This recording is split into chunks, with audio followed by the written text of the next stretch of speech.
All right, welcome back, Pokemon Go players, to another episode of the Purified podcast. Today is July 17, 2022. I am your host, Luis Palacios, with my co-host, Chris. Hey, it's your boy, Pokemon Trigger, please. And we're back at it again. One more week right before GoFest. And we have somebody special here with us. Yes, we are. So let's not keep him too long because I'm pretty sure everybody can see him or at least see his silhouette here in the stream today. Please welcome David Hernandez, or the first Hamtaro, however you want to call him, from As the Pokemon Turns, a Pokemon Go podcast. David, how's it going? It's going pretty good, guys. I'm glad to be a guest on here.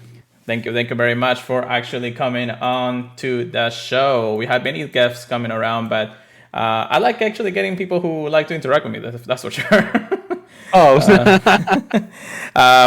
But yeah, David is here. We're gonna be talking some Pokemon Go as always, and maybe some other things that we actually got ready to go here and there. Of course, we'll get him to introduce himself in just a moment. But once again, we're here to talk about Pokemon Go news, updates, and ranting about the game because we love the game just as much as everybody else.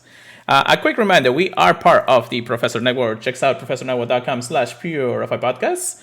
Wonderful people to work with. Actually, I was talking to the Wafer podcast, and they said that every time at the end of their podcast, they want to actually shout out, the Professor Network and everything, since they're part of it too. And they shout it out every single time, every single night. They shout us out throughout the whole thing. So I gotta get them in after GoFest. I'm pretty sure I'm planning a lot of different things. They're actually planning a lot of cool things for Seattle. So it's gonna be a crazy weekend, but we'll get to that when we get to it for sure. But yeah, so David, or you do go better by Hamtaro. You can call me David. David, all right. Hamtaro, up to you. Hamtaro actually, what's that? An anime I remember when I was back as a kid. It was just like something very nostalgic. Yeah. But it was the cutesy one. It wasn't the one that Japan had for some reason. So that was the weird part. So when I watched it too, and I always felt like it was a little girl's anime, and I always felt so weird watching it, but it was just so entertaining to watch it. And yeah, it's such a good classic show. Yeah, that's for sure. I definitely think that whatever actually comes from within, I mean, if you want to go with that username, that actually is what it works. My username, Pure Lighter, actually came from a show, which was, I would think that it's also a girl show, but it's a witch show. It's Charm. I don't know if you actually. Oh, yeah. So in Charm, I probably tell this story all the time, but in Charm, there's actually an angel called a White Lighter. And basically, it's the angel that protects the people and everything. So, and there's also like Dark Lighter and everything, but that's the evil guys. I never wanted to be the evil guy. So, well, your name Purified podcast for a reason, where we're not supposed to purify our Pokemon. So. Yeah, definitely. So. Instead of just copywriting White Lighter and then putting whatever name I put it out there, I just turned it to Pure Lighter. So it actually works. Some people think that it's kind of like a vaping thing, though. So I'm like, I don't know. It's kind of funny. That would be a good vape name. Yeah, I don't know why. I never vaped in my life. Well, I think I vaped like once, but that's because a friend wanted me to actually try it. But I was like, nah, I'm good. This is me. But yeah, that's basically what my username is. I mean, that is. I don't know where Chris got his username, just by being Trigger. Oh, dude. Yeah, I used to have a not safe for work name in Pokemon Go, and I was so mad that I just named myself Pokemon Trigger, please, because I was like, oh, you guys want to get triggered? Okay, then I'll just name it after that. And it just kind of stuck with me. I kind of liked it after that. Yeah, it's very catchy. I like both y'all's names. Yeah. So the funny part about Hamtaro was it was actually because I wanted to piss off the owner of my local Discord, and he hates Hamtaro. So I decided just to put I put the profile pics for Hamtaro, and then I just literally triggered him, no pun intended. And ever since then, that's how I've always been known as Hamtaro. Yeah, I love that. Love it. I mean, it always has to be a cousin. A little story behind it. Yeah, definitely. Exactly. Yeah. But David, once again, I do want to thank you for actually coming. So, introduce yourself. What do you do? What is it that comes into being a Pokemon podcaster or Pokemon Go podcaster, I guess? Well, my name is David, aka Hamtaro, and I've started the As the Pokeball Turns podcast around February. I'm going on about 6 months. Well, 5.5, but 6 months. Before that, I'm pretty active in my local community. I run the Facebook group, and I'm pretty involved with the local Discord community, and I like being able to connect players and just being able to work with them and just being able to introduce people to this game because there's no instruction manual at all, and people are everywhere when it comes to this kind of news. And that's how I've always been kind of involved in my local scene. And then as the Pokeball turns was a way for me to kind of express my creativity. I've always enjoyed the conversation when it comes to Pokemon Go because you get different stories. You get people who come into this game very different time periods. It impacts them in different ways. You get older people, younger people, and all around. And that's the part that's always interested me when it comes to Pokemon Go. And that's how I try to focus my podcast to where it's so easy to see our game to how it is today. But really, it's a long storyline of things before, present, and even in the future. And that's how I usually try to approach my podcast, with a little humor and passive aggressiveness towards Niantic. That's about right. Basically, yeah. That's all there is to do against Niantic, at least these days. Well, you always have to stay positive, and just like you say, you want to be like a kind of leader that wants to show newer, older, any type of player out there that actually wants to listen to this part of the Pokemon world, or at least the Pokemon Go world. This game is 6 years old, but even new players don't know what the heck they're doing half the time, and they're understanding where they can get those resources. And that's what we're here for, yourself included. It's like we want to be that resource for everybody. Now, I love the story that you always want to be part of your community. You run a lot of different things, Discord, Facebook, all these things. We kind of do the same. We have a combined Discord between Chris and I, but we also have our own local communities. We're technically kind of like semi-leaders when it comes to those, because we actually do grind the game. That we show to most of the raid hours, spotlight hours, things like that, to ensure that if people want to actually know what they're doing, we're there for them. Definitely more in raid hours for sure. As other times, this podcast was actually something that I came up with, and then I wanted to involve more people in it. So I invited Chris, which we met through just like any Pokemon Go friend has actually met, especially through PvP. And the Celta Arena scene. He kicked my butt. Yeah, plenty of time. And then from then on, we just moved on. We wanted to actually have 3 hosts, but then we moved to 2. My other friend was actually very busy and unfortunately couldn't make it. So we went over to 2. But the real reason I really actually got into this into the podcasting, because I always wanted to create some kind of content. After, watching Mystic 7, Trainer Tips, or any of the big YouTubers out there, you're thinking it's like, maybe I can do it too. Maybe I can actually show my own enthusiasm for it. I tried video editing and YouTubing for a while, and that did not pan out because I literally don't have half the time of what they have every day. To touch on that, so I actually did the same thing. I wanted to do the content. Mm-hmm. I tried doing video editing. I hate the hell out of it. Thank you. And I had so much respect for people like Trainer Tips with how amazing his videos were. Yeah. Mystic 7 and how even, in spite of him being so bubbly, in my opinion, he does good editing content. And that's not for me. I can't do video editing. Like, I spent like 2 weeks on a 5-minute video. That's how bad it was for me. Yeah. No. It was bad. Like, I tried to actually like put out videos somewhat consistently. I was trying to like maybe two a week or things like that. And even then I was just like, by the time this video goes out, then the next news actually come in. So I couldn't keep up. I couldn't keep up, especially because, I understand that Niantic also has its own partnership with some of the YouTubers. But I just couldn't keep up with every single week. There was something new to do, something new to update. And even if I were to do a small little update here and there, the videos weren't just going to be that great. And the small things of the adventure. So I kind of moved on from that. Yeah, I moved on from that. And of course, the editing, just like you said, is hell. Just hell as it is. Trying to get like even the smallest thing to happen on a 2-second part of the video, and then just trying to make sure it happens. It's just like so much dedication to just be accurate to what you're doing, and it's great. Yeah, there's a reason why they have those posts to where they've been editing up till 4 to 5 a.m. in the morning. Mm-hmm. Like people don't like until you start editing these videos and whatnot. And you have such as high quality because they have standards. Oh yeah, I didn't have any standards, and it still took me 2 weeks. Yeah, it's just I have way more respect for those guys after trying to do video. Yeah. Every single time they post on such as amazing as videos as they can get, of course, and they just keep going. I want to say thanks to them, and shout out again to all the content creators out there, especially the big ones, that literally put Pokemon Go to the scene and kept it going even through the darkest of times and the beginnings of it. So, they always have a special place in our heart, and knowing that Pokemon Go will always continue being, because they are there. And even if they're not, I'm sure that, more and more creators who are, growing in popularity too, they will definitely keep on going as long as this game is still alive, for sure. Yeah, I mean, definitely. you tell me, like, even Purified points out, new and rising people. He pointed out one the other day. I'm always surprised to hear about him, but it's always great to hear. Yeah, no, I'm pretty sure I know who you're talking about, but again, it's just a small here and there. Even in other forms of creation, like, or either between streaming or TikToking or anything like that, the small creations that people actually put to get those actually videos is amazing. But that's what I like about them. However, we're definitely talking too much and ranting too much about them, and that's how this game is. But again, and I think I lost my train of thought for a second there.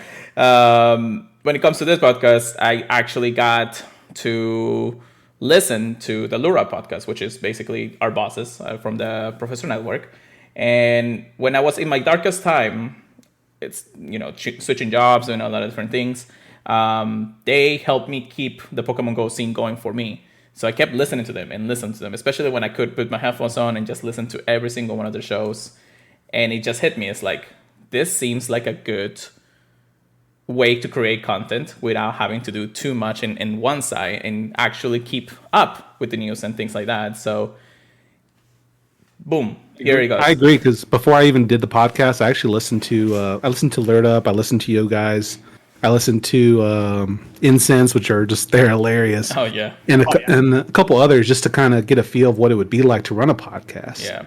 And I was like, I can do this. Like, I know it's not easy to do editing. Like, as much as we say, like, video editing is hard, and we're audio only, like, there's still some work that goes into what we do. But I was like, I can do this. Like, I can come here on the mic, talk a little bit about Pokemon Go. And I had to learn how to, eventually over time, to learn how to kind of develop my own style. Yeah. But I love what I do. Every single week, I look forward to it. And that's just the fun part about being able to talk about Pokemon Go. Yes, and a lot of people think that the visuality of it it's always so, it should always be there when it comes to Pokemon Go. Again, this is a go out and play kind of game.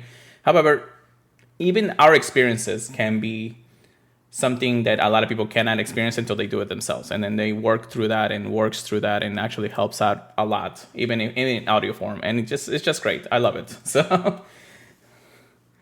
All right. So when it comes down to it, we know that we're Pokemon Go fans, but how about, when did you start with Pokemon? What's your favorite Pokemon of all time, and what was the first thing that got you into Pokemon as general? So my favorite Pokemon is Articuno, which is why I'm Team Mystic. Yep. And oddly enough, I hated Pokemon when it first came out. Really? I was that guy who tatted on people when they brought the cards back when it first released. Because I just hated the game. I think I was just a hater for the hype around it. Okay. And it wasn't until probably a year after my mom got me a Game Boy Color and the Pokemon Red game that I played it, and I fell in love with the game instantly. And I've been with the game ever since. I've played through Gen 2. I've played through, all the other games up until present day. I've had the highs and the lows, especially when Pokemon wasn't really popular. Like, there was a period, I don't know about y'all, there was a period to where it was kind of shameful to play Pokemon, especially after initial hype happened. So I was kind of like one of them closet Pokemon Go people for a while. Pokemon Go or Pokemon in general? Pokemon in general. Okay. Especially, I think it was after Gold, Silver, and Crystal. Like, at that point, I was at age, like, you still play Pokemon? That's for little kids kind of thing. And that was kind of the stigma around Pokemon for a while. Like, now it's more widely accepted to play it at an older age as we are. Right. But that's how I've been involved since the beginning. Yeah, I myself was involved since Pokemon Yellow, and in my country, that's because I remember buying it as a diskette or getting it as a diskette. If you remember how the square disc are. Yeah. If you're old enough to remember that, at least. Or you sometimes had to blow into it to make sure it worked. Right. Yeah, definitely. Tried a few times. My earliest memory is actually playing through that and trying to beat Brock with Pikachu at level 25. Oh my gosh, you poor soul. I know, quick attack and sand attacks and everything. That was basically it. Pikachu, use Thunder Shock. Why this worked in the anime? Why doesn't it work in the games? Where's the sprinkler system? Pretty much. Gotta get that sprinkler going. I thought there was some kind of trick or something to it after that. It's like. But then after that, I moved on to every single Pokemon generation out there. It wasn't like I was hiding that I was a Pokemon fan. I never really bought into much. I mean, I did collect a little bit of the card game back in the day, but then that disappeared a while after I moved to the United States. But then I did get Silver, and I remember actually playing through the streets lights with Pokemon Silver and the Game Boy or the Game Boy Color. I did not get the Advance, but I did get SP, and I was able to get Sapphire and Emerald. And then from then on, little by little, every single console for it. Even though, I moved on to bigger games like in the PlayStation or GameCubes and things like that, I still somehow found a way to buy a Pokemon game in between to just, play no matter what. And then, of course, 2016 came around and Pokemon Go came out, and that was like off to the races again. Like I was a fledgling fanatic into the game for sure. Chris, what about your experience to let them know? Yeah. Personally, I think I've talked a little bit on it before, but I've started in Gen 3. I started with Sapphire. Yeah, Hoenn represent, bro. I love Hoenn. It's in my opinion the best gen, but I always hear whichever gen you start in is your favorite gen, is what a lot of people say. I love 3rd gen. I played through Fire Red next. I played through Gen 2 too. I love that. I played through Sinnoh, but then I took a big break between 5th gen and all the way up to 7th gen. Pokemon Go came out. Started playing that. Loved it. And then I actually got a Switch just for Pokemon Sword and Shield. Nice. So yeah, I was really into that. Was streaming that with Pure Lighter. That was great. And now obviously we got a bunch of other Pokemon games coming out in the future, and yeah, I've never looked back. It was awesome.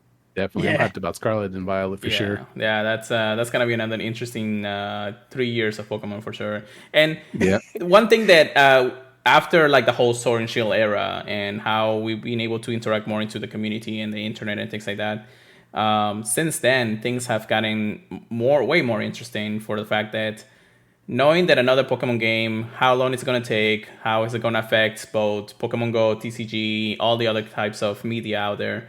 And, little by little, the whole, I want to really know more Pokemon, it's out there for you now. So it just works, I guess. But it's kind of like exciting at that point. It's like, what's going to happen? Especially, I mean, I don't know if you guys have been following the anime, but even the anime has been getting hype. Dude, I watched was it Pokemon Journeys? I think it's the recent one. Yeah, I started rewatching it because I stopped when I found out Ash was still 10 on the black and white. I'm like, why the hell am I still watching this? It's been 10 for like 30 years. Dude, that guy has the best adventure for less than 1 year. Yeah. From Kanto all the way to what is it? That's Kanto to Galar. Black and white. Yeah. It's the black and white one. I can't remember. Black and white. That's it would cool.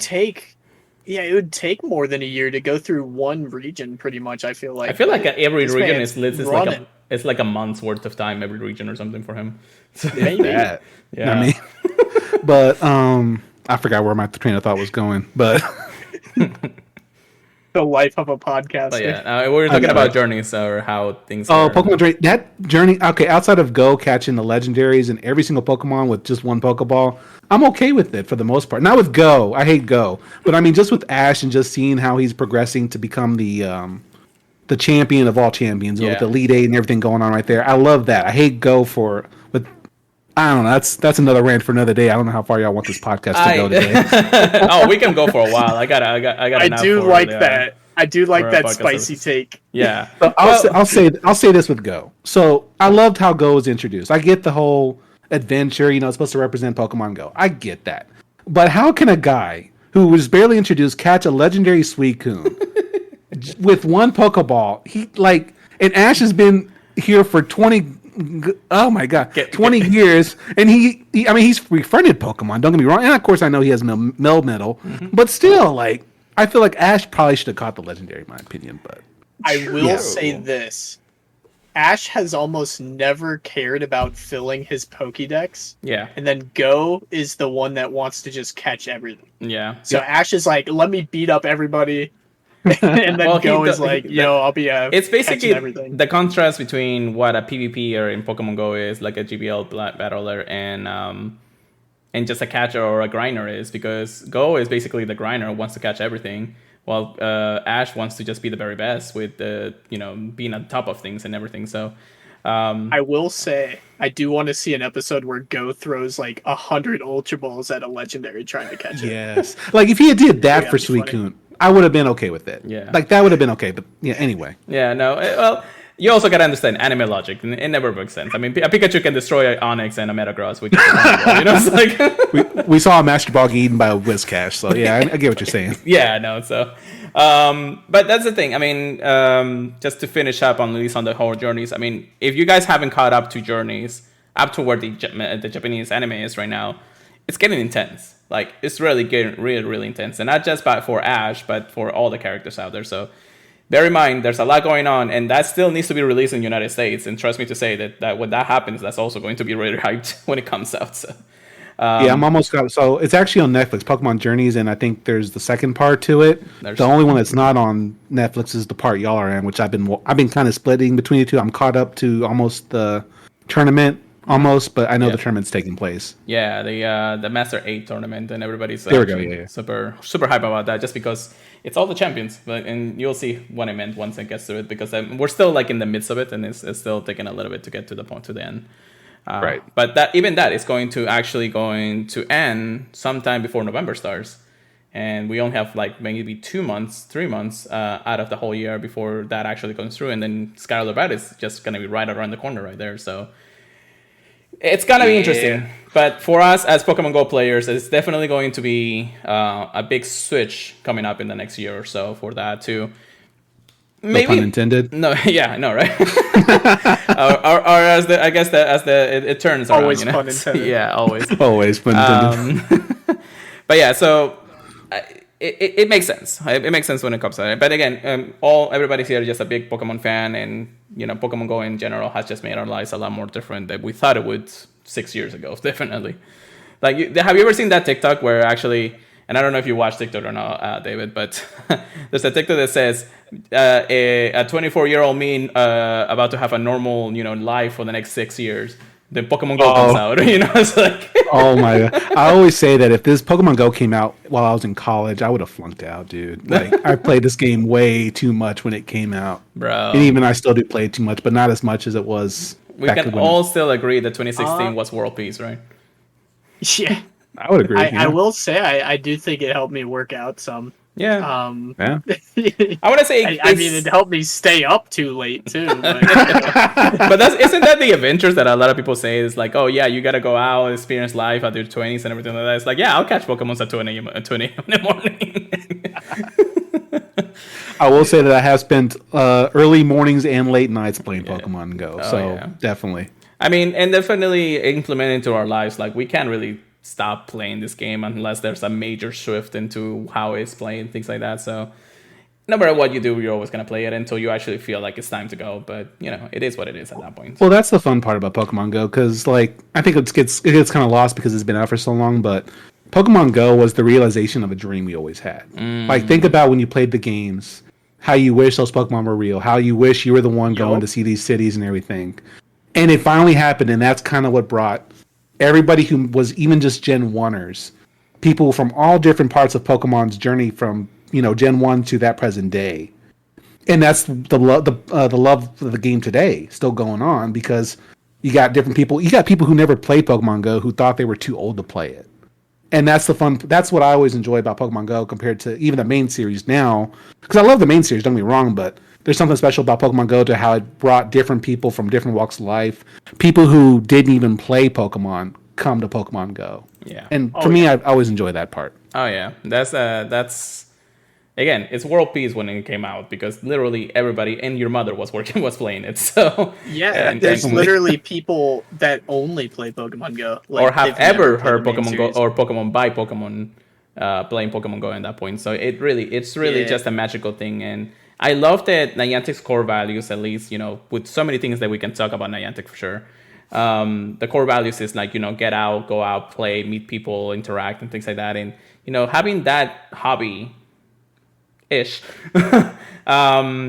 It Obsession. right, yeah. No, I wanted to avoid that, but Okay, it's a hobby. It's a hobby. it's a hobby. It's a hobby. Sorry. Anyways, having that type of like interaction with somebody about the things that you love, it actually makes sense. I mean, I would never probably have met so many people out there that just play this game. I haven't even met Chris at this point, if I think about it, from just playing Pokemon Go. It was like it's incredible. We would have met even David at this point. You know, it's like. Yeah, Maybe bump into each other at Walmart. That's about it. I don't Right. you took my cart, man. You took my cart. Yeah, how about that? You know, it's like. On a Black Friday. I would say that definitely my love for Pokemon has increased a lot since Pokemon Go came out. Just because even though I was a kind of guy that played every generation and I wouldn't actually worry about too much about competitive or anything like that, I still think the Pokemon Go just overshot my love for the game and the series itself. So Definitely. And it also allowed me to. So I hate Gen 6. Wait, is it Gen 6, the Lola version? no, Gen 7. Well, Gen 7. Gen 7. So I like Sun and Moon, but I hated Ultra Sun and Ultra Moon because it just seemed like a cash grab by Game Freak. But thanks to Pokemon Go, I'm actually finally playing through those games. I had not picked them up ever since I bought them. Once I found out they were the same, and it kind of brought back the love that I have for Alola. So Yeah, no, definitely. That's definitely. good. So, that was, of course, just what we love about the game. All right, so I think you already kind of answered this, David. But how do you were going about spending so much time in the Pokemon Go? Like, I understand like the night grinds and the mobs of people. You know, that's what's literally what got you into it. But now that you spend so much time, what is your daily life really with Pokemon Go now? are you asking like how it was before and to now, or Something like that, yeah. I mean, like I want to say maybe it's more like now that it's implemented in your life, how you go about it. Like it's something that you hide or something that you play. What is it that you do basically? So it started off with me being very casual back when the game first came out.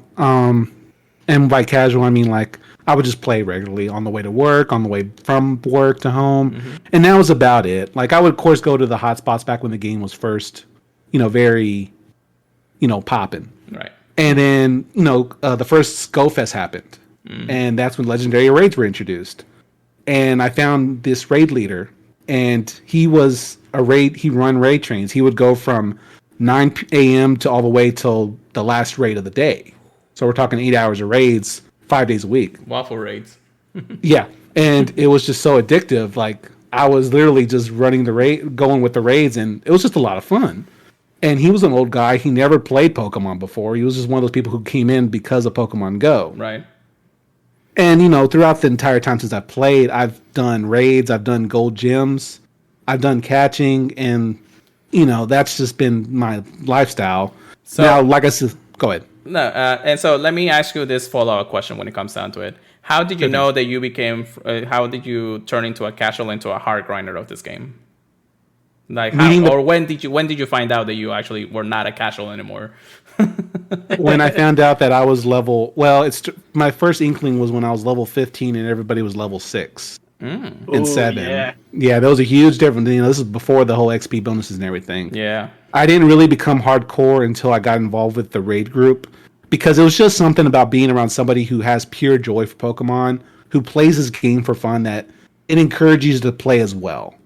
And when I started joining that group is when I raided way more than I ever did before. And I took this game more serious because there was another player who loved gold gyms. And that's how I got into the whole gold gym grind at the time. And I wanted to try to catch up to her. And it's just the idea, I'm pretty competitive by nature. And just the people around you is kind of what kind of stirred me to become more hardcore at the initial start. Also, once you start paying more than $5 per week. Oh, yeah, definitely.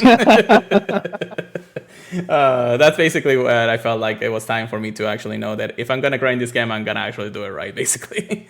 Yeah, pretty much, yeah. But when do you actually hit level 40? Do you remember? The first Groudons, when Groudon was first released. Okay, all right. Wow. That was a good grind. I don't remember exactly the day the Groudon got released. I do remember there was 2018 March when I turned 40. It would have been December of 2017, I think. So Because GoFest... Right. Because I was 34 around GoFest 2017, And I think Hoenn was introduced that winter because we had the Halloween event with Duskull and Chapet. Yep. Yeah. So I think it was December of 2017 was when I hit level 40. Yeah, I definitely hit it a little bit after that. And I have a stream for it when I actually hit 40. So it was actually kind of nice. And even 50 too at this point. Are you 50 down, David? No, I'm still 43. Ooh. What happened there? Huh? What? You said you're 43? Yes. What happened I there? had the XP for it, but I just don't have the dedication to want to do the steps to get through it. Like seriously, I'm probably the strongest level 43 in the entire world right now with the most XP. Like how much experience do you have? Can you remember that? Like total experience, you go to profile for that. I actually have my game right here. It's 377 million. Oh, You definitely. yeah, I'll take some of that. I'll take some of that. Come over here. Oh my god. So yeah, that's the reason I just haven't done it because I'm on the. I mean, I don't mind doing GBL, but I just haven't. I haven't bothered. I feel like it's more entertaining for me to be the strongest level 43 than to me to be level 50 at this point. Yeah, that makes sense. Like If you don't feel a need to have that number, man, I think that XP speaks for itself. Oh yeah. You know? Yeah. I thought that maybe by just hitting level 50 I would win, but not that with that experience, brother.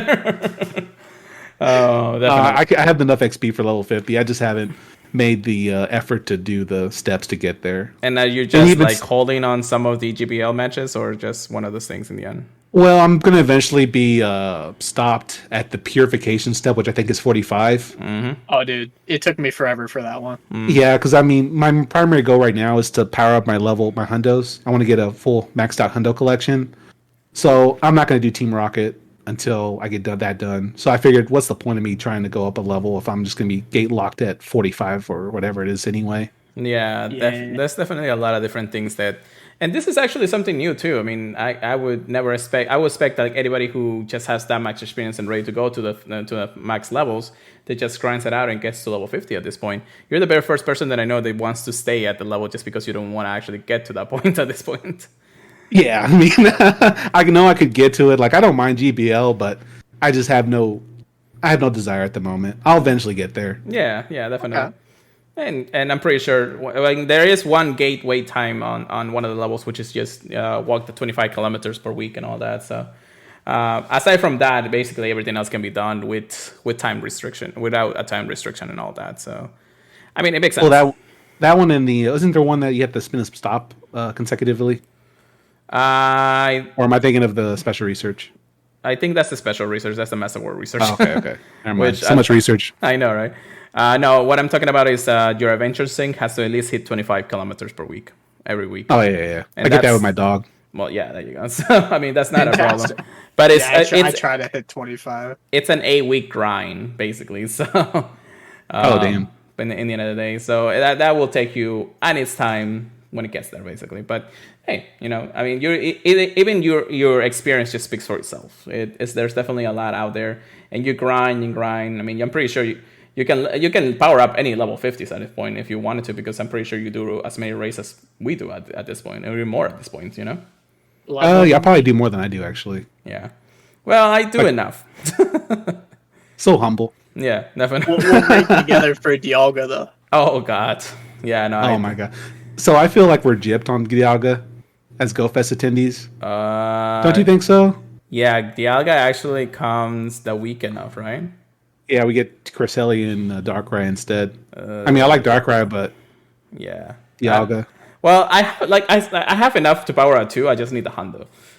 same. That's all I need. Like I just been rating so much. Like I remember when they came back as a shiny and everything. I was going ham for it. Like I would be like days just looking at my phone, be like next raid, please. Exactly, yeah. And I just couldn't get the Hundo. I mean, I got a 98 shiny, but So I've gotten 5, 10, 10, 10s of Dialga. ouch. Yeah. Well, all right. Well, I guess the next thing when it comes down to it is that what are your goals for Pokemon Go? What is it that you're really striving to do in Pokemon Go, or what's your biggest achievements that you want to reach at the end? Biggest achievements I want to reach. Well, originally I wanted to max out all my hundos, but then Niantic added level 50, Yeah. and I'm like, my current plan is I'm going to max them to 40, or the level that would be without the Excel candy, and then I'm going to take a break and switch over to GBL for a little bit because I've been wanting to do PvP, but I just haven't had the time to put the resources in. And then at that point, then I'll get to 44. Right. But outside that, one of my goals is that I want to be able to turn my entire city of Dallas Mystic. Mm-hmm. I've done gym takeovers back in the day when we hit certain towns. We would hit like 100 to 200 different types of gyms, turn them all Mystic, and it was a lot of fun. And Dallas currently has like, I think, 1,500 gyms, so it'd be a whole coordinated effort around the Mystic players with Dallas to do it. But that's one of my end games for Pokemon Go. Right. Besides that, I'm mostly focused on the podcast and trying to help out with the community at this point. So that's kind of where my things have been lied towards lately. I understand. But that's actually a pretty interesting goal. Like a lot of people would say just hitting level 50 is enough. But even today, I actually just finished the level 50 research, the special research that you get after hitting level 50. I got my Mewtwo, I got my Noibat, I got all of those things. Ooh, bad IVs as always because I never get anything good out of those things. I was praying for him, man. Yeah. Oh my God. But I do have a Hondo Mewtwo, so it's not like a problem. But of course, I always want more, or even the Shando at that point. But oh my gosh, you're asking a lot now. I know, right? I'm not asking for much. I just it's give a me different one color. Yeah, I know, right? But once I hit that, it came into a realization. It's like I actually hit the end, technically the end of the grind, where I don't have to really worry too much. Now, if Niantic has ever taught us anything, it's that there's never an end to this thing. Like we could have another 10 levels in the next year or two, depending on how they feel like it, or maybe another 5 years before we actually get that.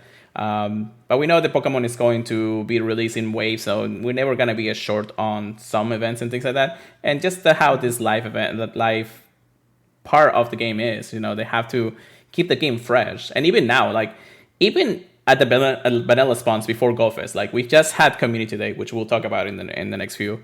But we just had that. But again, since the last since the anniversary event, we actually haven't had any type of event or any announcement on anything that's going on. But that's because we know that we have such a massive events coming on through the next few weekends between Seattle, Sapporo, and then whatever new event they're going to have an August or whatever mystery event they really don't want us to tell us yet. Right. But when it comes down to it, it's like we know that this game is just going to keep on going for there and there. Now, hitting level 50 is just like hitting level 40 at this point. It's just that was another one of those grinds. And I'm glad I got to that point. I just want to see what's out there next and hopefully be the best for now, I mean, I'm definitely not going to be no Brandon 10 or Fleece Skin at this point, but definitely think that in my own way, I'm sorry? I don't got the pocketbooks for it. No. I don't got the money for it. No. The time or the money. Oh my. Oh yeah. No. But when it comes down to it, I mean, I'm glad that there's always something that keeps people motivated at the end of the day. So we'll see how it goes. I mean, how it is, and the goals on everybody will always be hit something that you're gonna be proud of at the end of the day. So. And that's what I think that's what's kept me interested in the game, because I've never, in spite of my crazy amount of XP and all my stats, I've never really chased them too much. Right. I tried it once when I was trying to do friendship and I hated it. I just always took the game, like my Pokemon Go lifespan has always been different stages. I have a stage where I did gold gyms for a bit. I had a stage where I did raids for a lot. I have a stage where I do Wayfair. I have a stage where I do, I'm Power Up Hundos right now. That's my stage where I'm at right now. And eventually I'll transfer over to PvP and see what that changes into. Right. And that's the fun part about Pokemon Go, is that there's never an end to it until you say it's time to go. Right. That's true. Yeah, that's definitely, we definitely have burnouts. We definitely had moments where we feel like the game is not there for us or how we really enjoy it and things like that. But in the end of the day, Pokemon Go is going to be Pokemon Go. They'll definitely listen to every player out there and hopes that, the small changes, keeping the core values that Niantic has, moves forward how we really want to see Pokemon Go at this point. Now, we know the last 2 years has been rough for everybody. So you can say that again, yeah. Yeah, definitely. And the special changes, at least the bonuses. Now, I really didn't want to get into much of it because we already talked about it. Pokemon Go is technically going back to a normal that a lot of people are saying, but I'm sure that there's always going to be somebody negative about it, just because they want to keep what it is. Now, in the last 2 years, when all of this happened, when all of these changes happened, how were you able to maintain your gameplay experience as it was, or maybe through the changes? Now, what was your intake to that, David? During 2020, my job was essential, so I was actually given permission to be able to be outside of the city. So I would play a little bit that way. I did slow down a lot during 2020 because I can't, personally for me, I don't find playing with incense interesting. Mm-hmm. It's kind of dull. Like I remember when we did the community day, I think it was Weedle or one of the ones that were in 2020, and I think I caught until I got a shiny and I was like, I'm done, because I'd rather play the main series at that point. Right. And then things start opening up. Texas really didn't close down, to be honest, but that's another story. Right. But during 2021 with the bonuses, as they aged out, I guess, it's been interesting, I'll say that much. I think the Pokestop one really, that one kind of that made me realize how different the values are. And you see it a lot with Wayfair. There's always the people who believe you're on one side. You either believe more Pokestops makes an area better, or the Pokestops is what promotes exploration. That's usually the two sides of the argument that goes on with Wayfair and reviewing and how things should be placed, in my opinion. Mm-hmm. And you kind of saw that came out to fruition especially when I read the blog. I was surprised to kind of see how divided even Niantic is on that kind of topic when they reduced the Pokestop distance radius at first. Because I really didn't see that much being different. I thought that was actually a very good feature overall for everybody. Yeah. In regards to the incense, I mean, it's another one where I don't see much of the harm. Like, I get where Niantic's kind of coming from, but I didn't see the harm of having a stationary spawn. The more interesting one is when eventually remote raids do change. Then that's going to be a poop show when it does happen. Mm-hmm. And at first I was very pro, like, I'm ready for things to go back to normal for raids. Yeah. Because they did kill a lot of our local community. A lot of them don't get together now, and it's hard. Yeah. It's like pulling teeth to get people to come out to do raids. They rather just remote in because, of course, it's convenient. And I get that. Especially here in Texas, it's been triple digits for the past 2 weeks. Like, I don't even want to be out in this heat. Yeah. So I'm looking forward to Seattle for that reason. That's true. But then eventually I found an online Discord, and it's one of the best ones. It's it's Evolutions. It's one of the best remote raid Discords I've ever run across. Okay. And they really take the time to kind of train people how to host raids. They care about the community. They do a lot of the stuff that happened when we had in person. And eventually those communities are going to go poof because, half raid damage. You're not going to be able to do a lot of certain raids, bosses. And I don't know if I answered your question. Well, no, yeah, you definitely answer perfectly on all pointers, basically. And I get all your points for the reason that before 2020, we were out and about raiding together, things like that. We weren't even thinking that, remote raiding or anything like that would ever show up until 2020 came around. And the convenience of it was just amazing. But I've missed the community. Like, that's basically the core of the whole thing. Is like the community was just not out there. And even if you were to do in-person remotes to just not waste so much on remote raids or anything like that, even I'm guilty of just staying at home and not doing anything. Or just doing one raid or a couple of raids in here in between when it comes down to it. But, I'm guilty of that. But that's because the interest wasn't as high from Pokemons that I already have or Pokemons that I really don't care about anymore. Or at least legendaries at that point. Because there's always going to be somebody that needs that legendary. And it's always good to go be out there. But just like you said, communities crumble and everything went to just stay-at-home bonuses and things like that. So it kind of didn't make sense. It didn't make sense at that point, and I understand Niantic's core values to the core. Like, I really want to go out and play, and that's the point of this whole thing.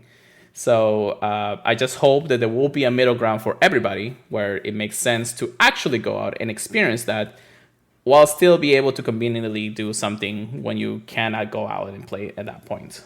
And this is speaking just from experience. Again, we're day one players, most of us at least. Then also the in-person, what it takes away, because there's people who never raided before who got to raid with remote raids. Right. But the thing that I think people who maybe weren't brought up in those raid groups, you miss a lot of the teaching. that goes on with Pokemon Go because, like I said, Pokemon Go has no manual. You Right. learn by either looking on all the different websites that pop up in Google search, or you learn from other people.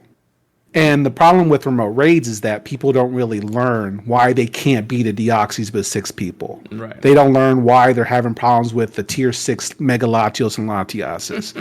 Like, there was so many raids. Like I said, I run the Facebook group. There were so many failed raids when those raid bosses come out because some of the players aren't strong enough, which is fair. You know, people.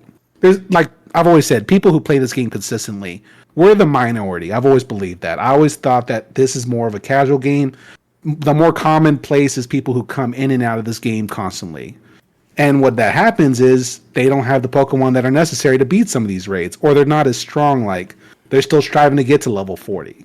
Right. And that's kind of the reality where having in-person raids helps because you'd have people like myself or the raid leaders or whoever be able to teach these people like, hey, you need to be able to use this, this, and this, and this Yeah. to be No able to help aggron, beat this please. raid. Exactly. No like, Blissey. please no leg. Or when everybody's using Blissies. Oh, like, I know, right? Or how about Do even not to the use point? recommended. Yeah. Right. So, Yeah. and I wanted to add to that is like a lot of people actually think that not having the right IVs for that type of raids are, not necessarily like even a 000 Skarmory can do something to a raid boss or a rock type if you wanted to do it, if you just power it up. I mean, just because it doesn't have that extra 15 value doesn't mean that it's not going to have the power to beat down a couple of things. And I understand, for us, our mindset is like, okay, the strongest, the better, because, you have better IVs. But even something as bad as just a quick 10, 15, 14 or something like that can still do damage enough to destroy the things that you need or just, do the race that you wanted to. yeah, and some people don't have the top counters, but it doesn't mean it doesn't mean that there's not good alternatives. Right. Like there's some Exactly. cheap budget options you can use that people might have relatively access to still be able to beat these raid bosses. But you got players who just use the default or who just use whatever they know what's best, and sometimes it doesn't work. Like Moltres, sure, you could probably beat that with anything. But when it gets to the more bulkier, I would even maybe throw Dialga a little bit in there just because of its typing, not really because of its bulk. It can be a struggle for players sometimes. Yep. Yeah, that's a complete interesting factor also to how things are going to go from here on out. Because we know it's looming in the shadows. Like, we know remote rates are going to be downgraded at some point. I don't think they're going to go away because, money is money is generated from make Niantic way at too this much point. money. But I actually thought they were going to go away this past June because it seemed like they were set up. Because think about the raid bosses we had. We had Mewtwo, we had Groudon, and I think we had the Lottie twins, right? I think those were the two. yes, the Lati Twins until the Groudon, Kyogre, and the Mewtwo afterwards. Yeah, and those are good. Those are good raids. Yeah. Like just be straight up, and that's I don't know. Maybe Niantic changed their mind based on what's going on around the world, or I don't know. It just seemed like I was expecting it to happen this June. Now the new date I think is at the end of this season, which would probably be September, I think, or October, whenever the current season we're in right now. Yeah, It's not that they're going to take out remote raids, but they're going to lower the damage to kind of Yeah, I'm sorry. Yeah, discourage people. Yeah. yeah. I thought you. Yeah, I thought you knew that. I was just, clarifying. Yeah, no, Sure. I understand. yeah. Are you good? Yeah. When it comes down to it, in the end of the day, remote rates can actually stay, but they can be the priority of the player. Like, they can't just be, okay, I'll be there in spirit. But, we always see it when even in in-person raids, when we only had like a small group of people that were interested in doing a specific raid, especially for new legendaries, the things that you wouldn't be able to take down by yourself. We had, unfortunately to say, sometimes we had that air support, which is not remotes, but it was, the ones that we don't talk about around here. The ones whose name can't be mentioned. Pretty much. But that's the thing, it's like before we had that, now we actually have true air support. We just need that extra damage every now and then, and that's where Pretty remotes much. really come in, because if somebody who wants to still get the legendary doesn't get as many bonuses as we do just because we're out there, and still wants to at least do something to get that one legendary that they always wanted to, then that makes sense. That's what we're going to do. But we have to have the incentive to just stay in person, go out, play the game as intended to. And that's what I think I'm seeing the looming into the new normal at this point. Definitely. And I've actually met a local player. She's going to be on my podcast hopefully soon. Nice. She started the game in 2020. Like, all she knows is these bonuses. Yeah. And I'm like, I need you on my podcast because I just want to hear like what the game is like for you. And there's people like that out there. There's people, as hard as it to believe compared to 2016, there's still people who come to this game that's brand new. Yes. Who never picked up Pokemon Go for whatever reason. And they exist, believe it or not. I was kind of shocked too when I heard about that. Yeah. That is pretty crazy. I do want that sounds to. like a fabulous idea. Yeah. I may actually steal that one point. No, you gotta She's shout it mine out. first, man. Let me get her. No. I don't mean your friend, but somebody out there in the community who was starting their gameplay experience or started Pokemon Go when everything an happened awesome the last 2 idea. years. Yeah, I think that's actually a great point of view, just because how well immersed are they to understand that this may actually change in the future.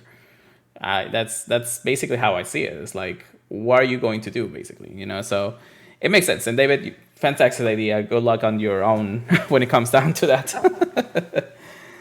But yeah, so now going back a little bit more and then moving away from the 2 years that we don't speak of at this point. Voldemort ears, right? The Death Eaters. That right, basically. I'm pretty sure you're a very Harry Potter fan too, from there, right? I'm not as hardcore as Pokemon, but yeah, I know a little bit. Yeah. Let me ask you, if now this is a rhetorical question, but either way, like we all love shinies, but what is one shiny you wish you can change the color of? Every single Gen 1 almost. Okay, yeah, makes sense. They're horrible, most of them. Yeah. I mean, Shots fired. like, people say, like, oh, it's just because of the limitation. Like, how the hell did Charizard turn black? You mean to tell me that it was actually purple. Or Gyarados is red? Like, you mean to tell me that Game Freak couldn't make different colors for the other Pokemon? Yeah. Pretty much. Yeah. So, most of Gen 1, like, there's probably Articuno. I mean, it's my favorite because I like Grandpa Articuno. Probably Zapdos. I feel like Zapdos could have been better. Like, just invert the black with the yellow. Instead of the black wings on the back, put that as the main black bird, and then put the yellow. Exactly, he's fanning his face right now. Like, that would have been so much better. We got a purple bird with Moltres.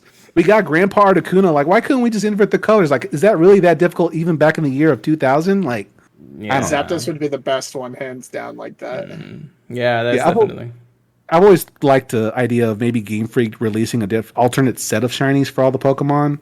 Instead of, we have the shinies we have right now, then maybe a different color scheme.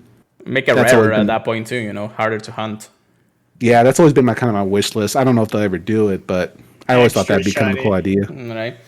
Yeah, it's interesting with it. But yeah, I mean, I know there's a few in there that I wish they could change. Not maybe every single one of them. Like, I love my Dragonite, even though he looks crappy in green. But but I love how it looks like an actual dragon from Mythical Legend, or how we would see it as a regular dragon back as a kid or things like that. So, right. But I understand. And I mean, it's not every Pokemon. It's just the ones where the color's not that different from the main. Like Pikachu. And like Pikachu, yeah, Pikachu could have been. They could have done Pika Blue. Remember that was back in the rumor back in the day. Could have just change it to blue color, or like the surfing Pikachu we saw back in the original game, original series. Hey, you never know. But oh yeah. But yeah, good answer. So let me ask you. So I know that you're actually like a big grinder. What is your biggest win in the game? Like, what is like either your best cash, your most proud moment or proud thing that you have done in Pokemon Go? Well, aside from XP, because I know for sick that XP is like on competitor with the low level 40s. Oh my gosh. But back in the day, that XP was actually like skyrocketed at this point. But like for me, I think that like my Shando collection is actually pretty nice, even though it's a very tiny one. But I still were able to get that smallest little chance of Shando. 6 years and only 3 Shandos at this point. Yeah, well, that sounds about right. Yeah. Yeah. But what is yours, David? What is it that you think that you had there?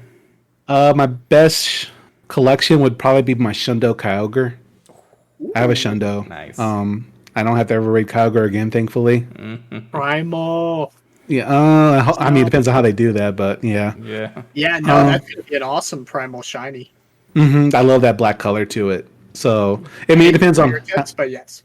Yeah, I mean, unless Niantic makes it to where it's a different form altogether, then I'm going to be very sad because I hate raiding Kyogre and hate trying to catch it. Nah, My biggest. Go ahead. Well, like look at Mega Latios and Latias. I don't see them changing it. I really don't. Like I think it's just gonna be Mega Energy. Yeah, that's what I'm thinking too. I mean, I'm hoping so. That way I don't have to raid it too much, but we'll see. That would suck. It would. I mean, I thought about that, especially because with Kyrium and the black and white one. Oh, God. I'm curious on what Niantic's going to do with that one. Like, will we just have Kyrium raids and we just have it temporary the entire time? Or will it be to where they're different Pokemon together? Yeah, no, definitely. We can speculate all this time, but we'll see when it comes around, basically. Yeah, definitely.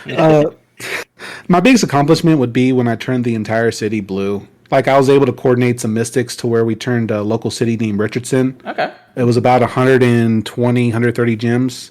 We turned them all blue. We got a screenshot of it.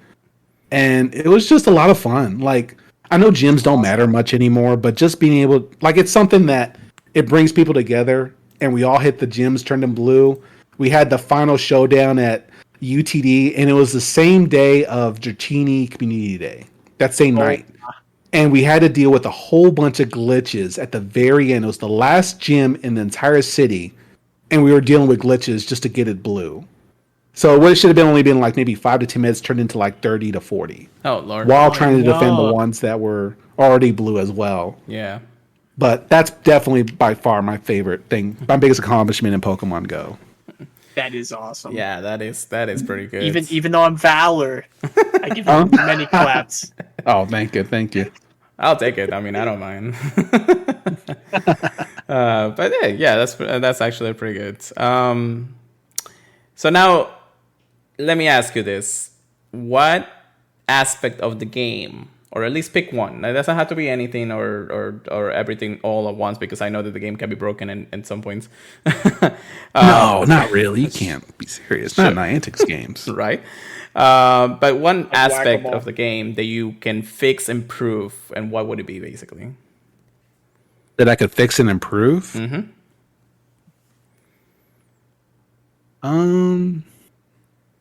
Ooh, that's a good one. Mm-hmm.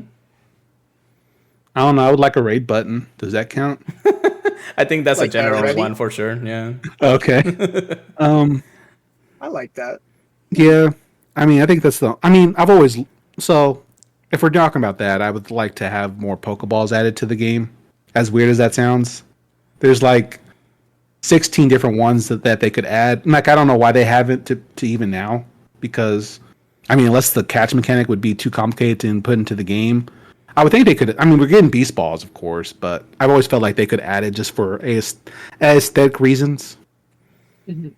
I mean, I think would the love programming on that could be interesting, just because, we have our die balls or bug balls or friend balls or whatever the case may be, and each one of them has very specific ways of doing things. Like, we know that some Pokeballs now at the highest level, they don't matter because it's better just to use an Ultra Ball. Or if we could use it, we'll just grind that, but how rare will it be at this point, So, Right, exactly. but yeah, I can understand maybe just having a couple different Pokeballs out there. I will mention this for PvP. Sorry, just real quick. Yeah. So for PvP, they should do something more with fast moves. I think so. Like make it more interactive. Yeah, because that's always been the frustration with community overall, is that there's just so many legacy charge moves. And today we had the Starly one. It was my first time I could use an elite fast team. I still have 6 of those. I always felt like Niantic could maybe add some more depth to the PvP scene with fast moves overall. So that'd be probably the change with PvP. At least they're not implementing the walking requirements anymore. Thank goodness. There was Ken from Lurap actually was a little advocate for that for a minute. But once the scene actually grew, and understood that if we do this, we're basically killing what's competitive out of the whole thing, and it wouldn't make sense to do them there. Here's what I'd say. Imagine Worlds, and you have to have every competitor walk like 1 or 2 kilometers just to compete. I would just see Like they treadmills. all gotta walk in a whole circle. I would just see treadmills in every Worlds and be like, just trying to get the kilometers. Oh my gosh. They're just going to walk to Worlds just to get there. Yeah, I know, right? Oh my god! But PvP in general can have a small little overhaul, which little by little, I mean, I think they're taking it just their sweet time on trying to really turn it into a good scene. But implementing more is just knowing how to implement just the changes that's gonna have, because we already have a good established PvP.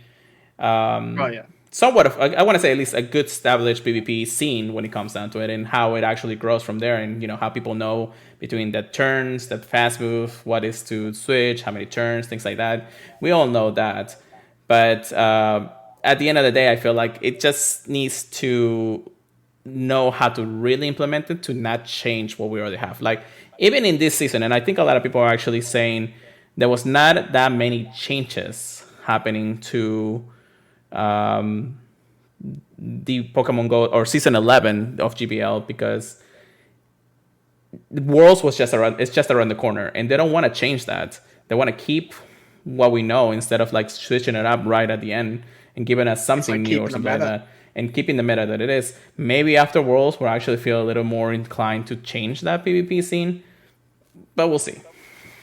I mean, it would make sense compared to like other games like Yu-Gi-Oh and the Pokemon VGC scene. They make change. The respective creators make changes after the world scene, so that makes sense. Yeah, definitely. Hopefully, that's when we'll see what's more to come. There's a lot more speculation when it comes down to it, and definitely we can talk about all that probably in the next few minutes. But still, I think that at the end, PvP can grow to be such a big part of the Pokemon company for that reason. Knowing the Pokemon Go can actually implement it that way, at least. I agree. Yeah. All right, Chris, go ahead and ask your question. Yeah. This is a very heavy question. You can take your time to answer it. But I love heavy questions. I like to ask every single guest we have this question. Do you prefer Sprite or Ceramus? Sprite. Yeah! Let's go! I grew up with my mom thinking Sprite was the elixir of life, so that Sierra Mist had no chance. I was tortured in college for 4 years by Pepsi, so yeah. That had no chance. That had no shot. I love Very it. happy to hear that. Yeah, no, definitely.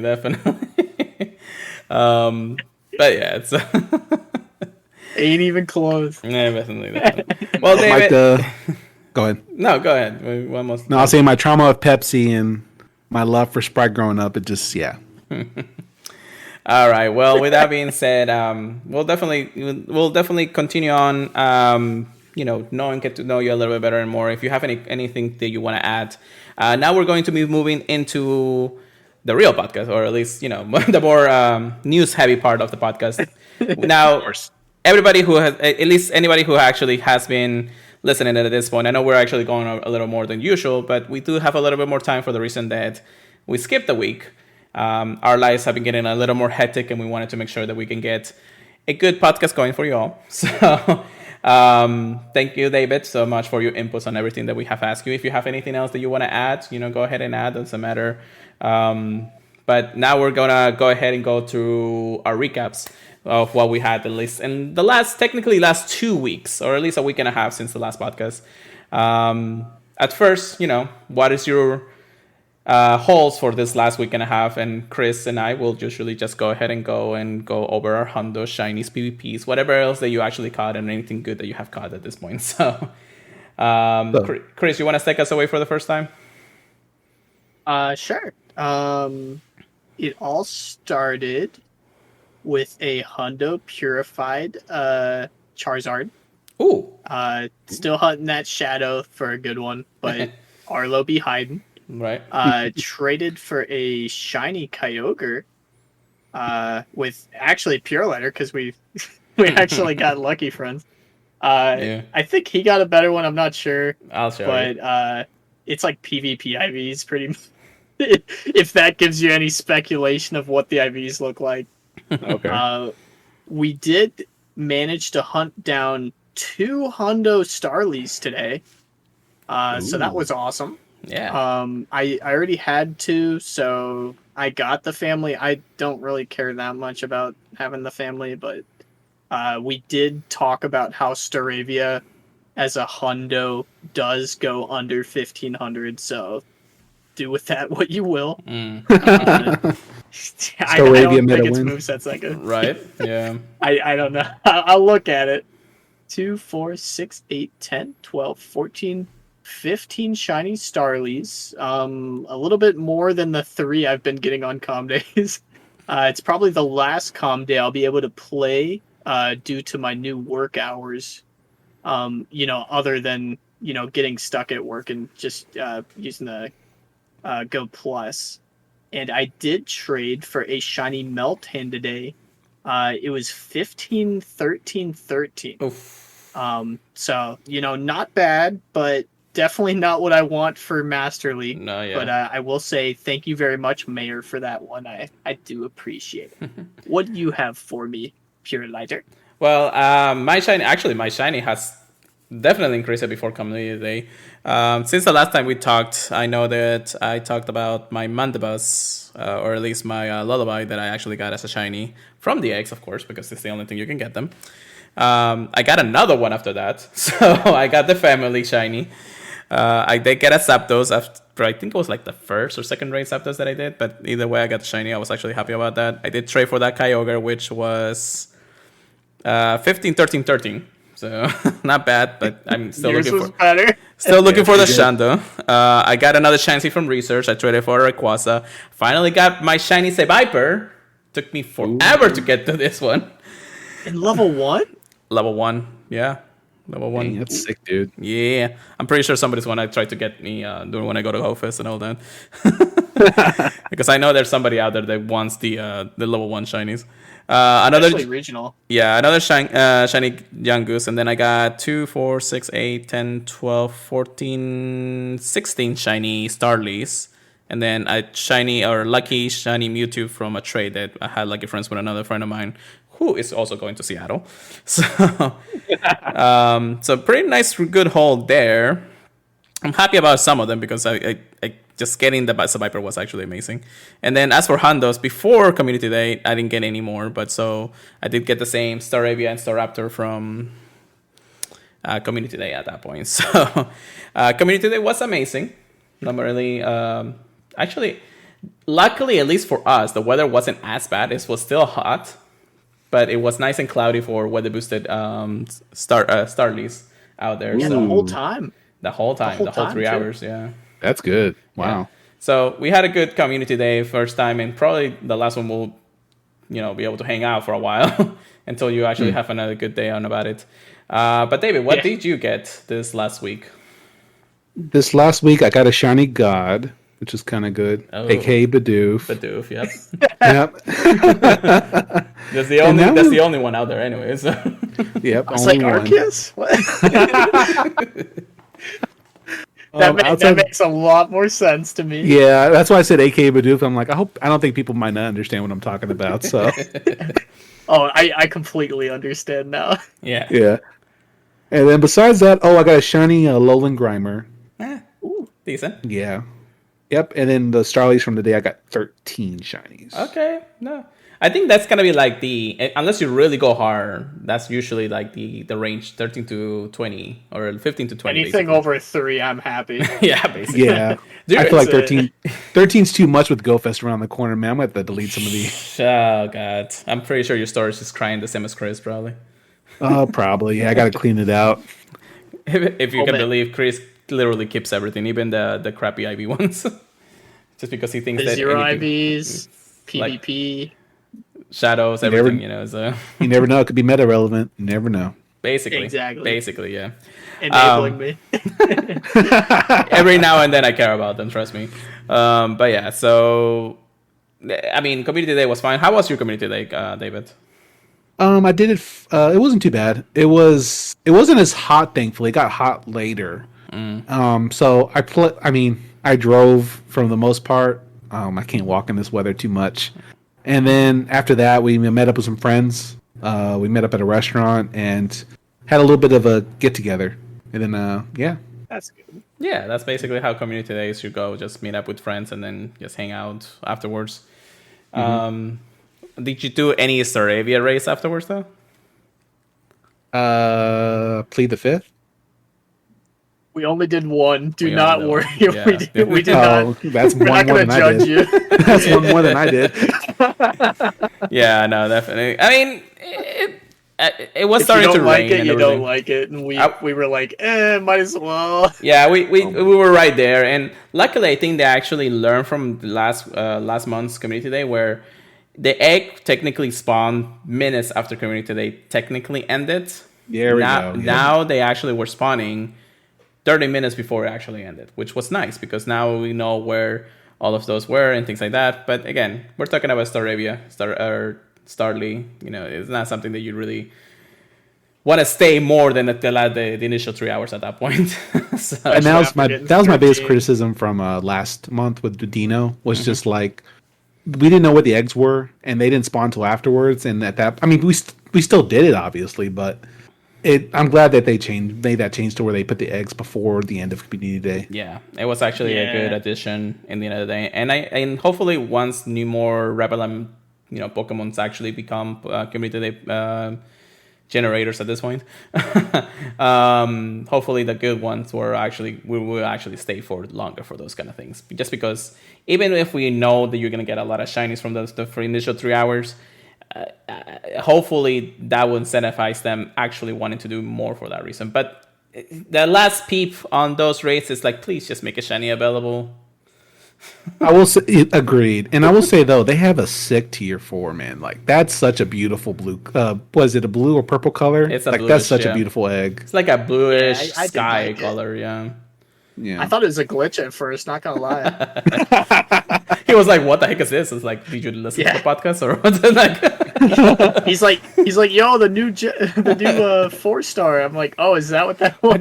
there was somebody on Twitter who tagged like Mystic 7. I think Mystic 7 like it. It's like, "Yo, first world 4-star raid battle and all that." I'm like, okay, well, we know when you came to the game. I pretty much, pretty much.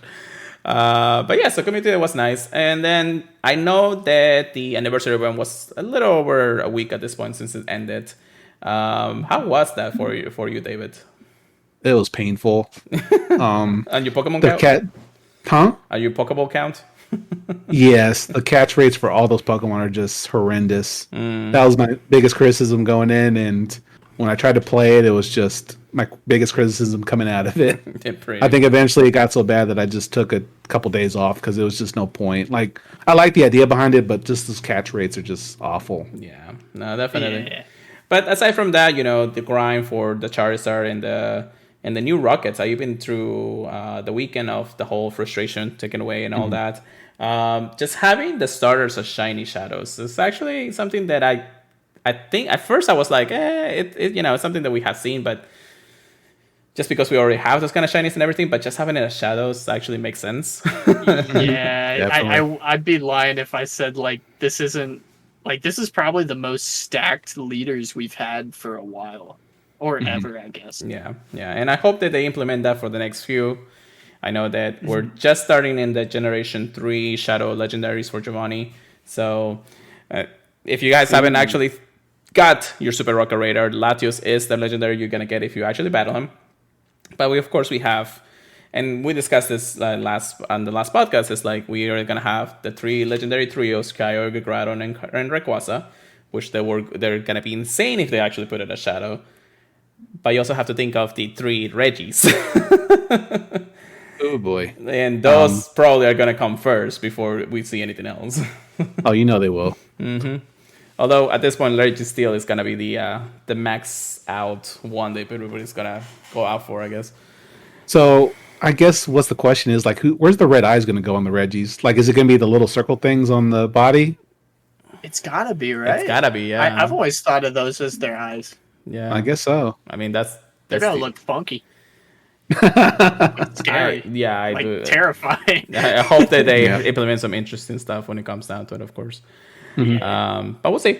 But yeah, that was the anniversary event. Not as the best ones that we had, but it's still decent one. And at the end of the day, we kind of give it like a good maybe. I want to say I'd give it a 7 out of 10. Yeah, that sounds about right for me Yeah. too. Yeah, just because there were things that you wanted to do, but not enough cool stuff out of it.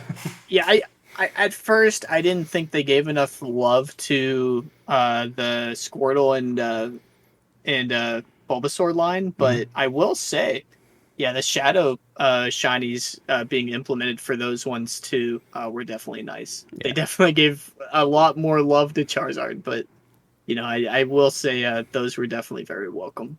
Yeah. Mm-hmm. Yeah. Well, I agree.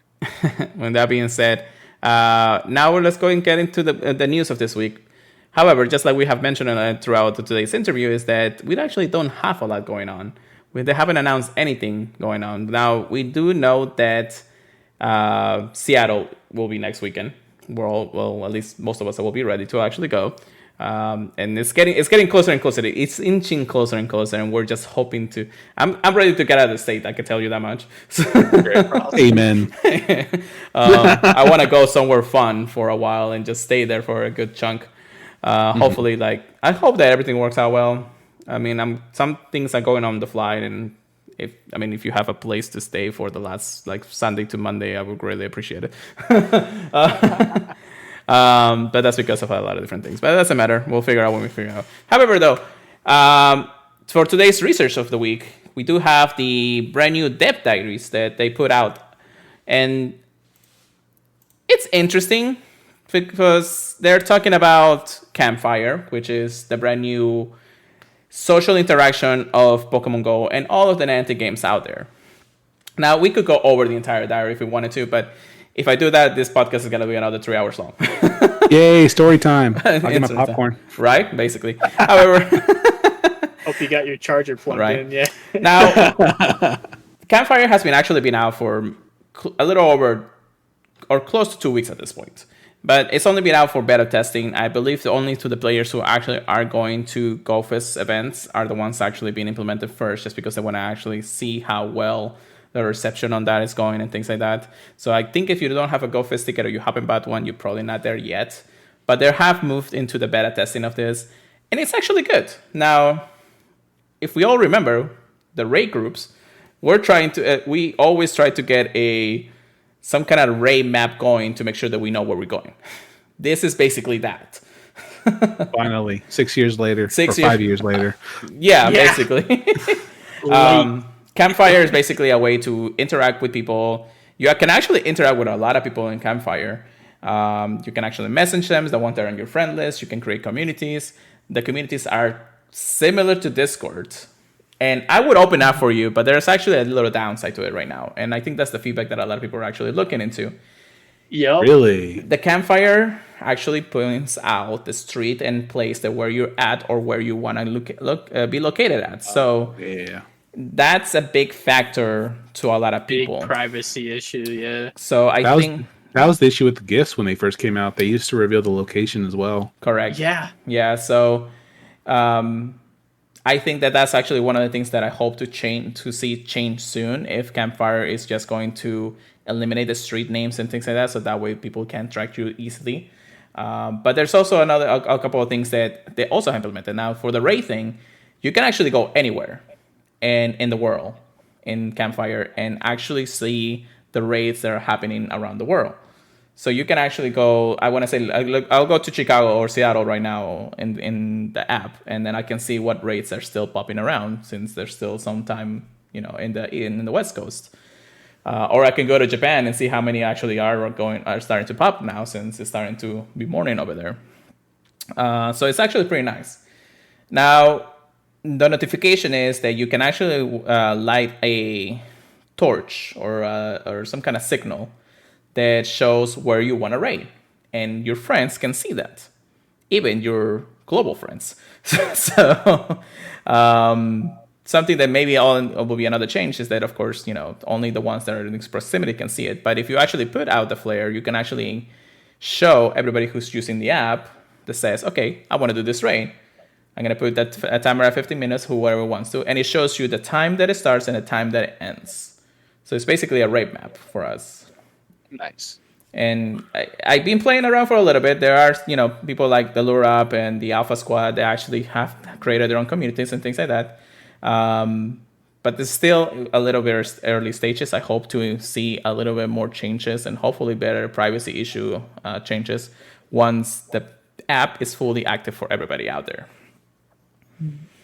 I agree. I haven't messed with the Campfire app at all, to be honest. But that was one of the concerns that I had when I first heard about it, because that was one of the biggest feedbacks you would hear from Pokemon Go community, especially on Reddit, how they wish they could put a flare up for raids. But the biggest criticism about that was people would know where you're at. And you remember back in 2016 how people, I don't know if y'all ever read about this, but there would be people who would lure up Pokestops, and then they would mug the people who go near them. Yep. And I'm pretty sure that we have learned from those mistakes, and but there are people out there who just starting this up. We hope that it's only happening now. Of course, the racing only happens in most of the day, so we know that at least most of the dangers happening at nighttime. So when we know the race are turned off, you're not gonna see those kind of things. However, you can still light up a gym and actually say, "I'll be here," or something like that for the remainder of the day, or something like that. So be careful out there, and hopefully Niantic understands what is supposed to be safe for that in the end of the day. When it comes to the developer diary, it just talks all about Campfire. We're introduced to one of the product managers. They talk about the things that they've been working hard, knowing how things have been since 2016.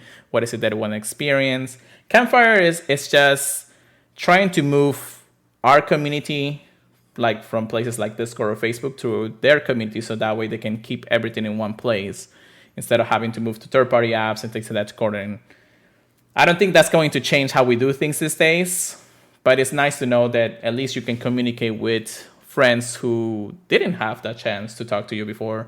And hopefully, little by little, we'll know where we are, or what we're doing, and, if they're good persons at that point. So, but yeah, so if you guys want to actually, read more about it, I'll leave it in the show notes or anything like that. I'll also post it all around. It's on our social medias.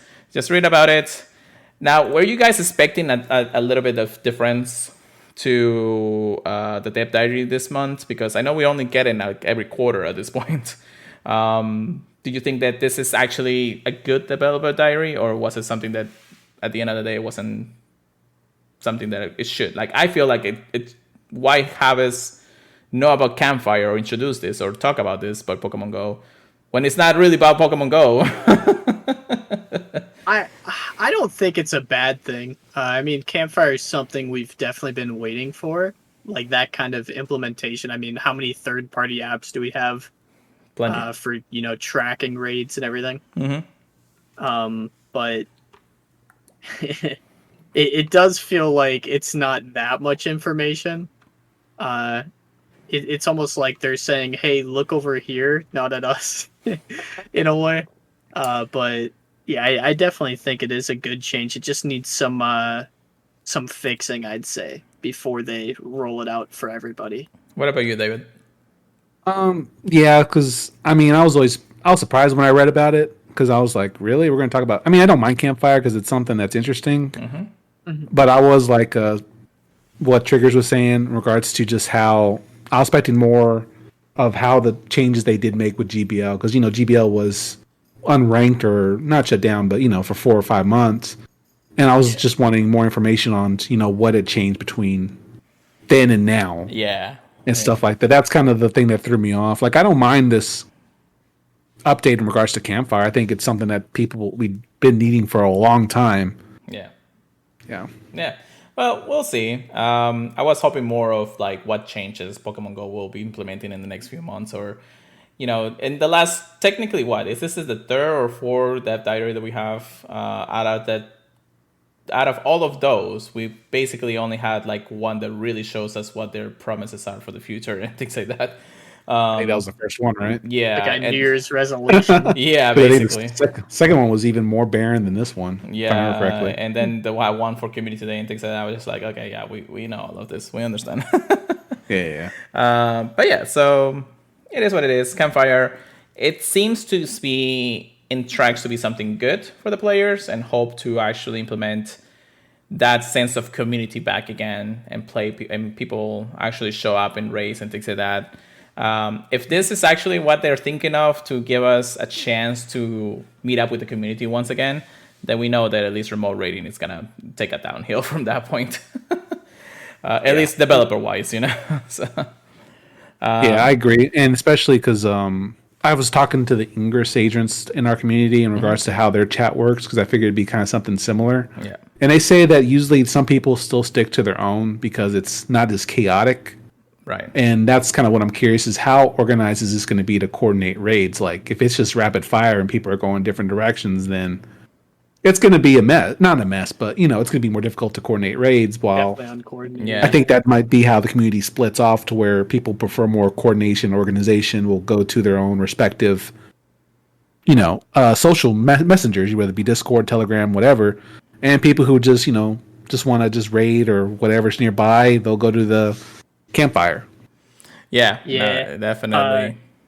Some people have been speculating that they think like Discord and stuff is gonna, die out a lot because of Campfire. I just don't see that happening. No, not at least Anytime not for a soon. while, or until we know how well Campfire can really implement our gameplay experience in the future. If that's how we're going to go forward, Yeah, I agree. And there's a lot of people, especially from my perspective with Facebook, it was like pulling people to Discord was like pulling teeth. Because for some reason, people are just very adverse to Discord. I get it. It's a new messenger and they only use it for one game. I was even the same way. So, like I said, I think it's just going to attract people who don't want to deal with the third-party messengers.